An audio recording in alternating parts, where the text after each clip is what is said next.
I chose welding because it's been in my family for a long time. Both my great-grandparents were welders.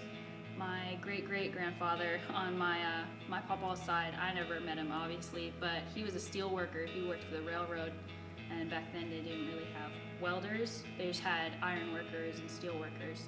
And then continued with the railroads, and then to pipelines, in Alaska with his family. And then my papa started welding when he was about 8.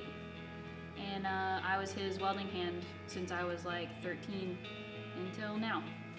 And it just kind of stuck with me.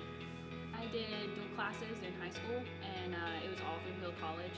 So it was just easy for me to enroll, and I knew I wanted to take some welding courses when I got here. So I would tell any student that wants to go to Hill College that if they're going to take this course, you have to actually go into the shop. You can't stay in the classroom on days that you don't want to go in the cold, in the heat.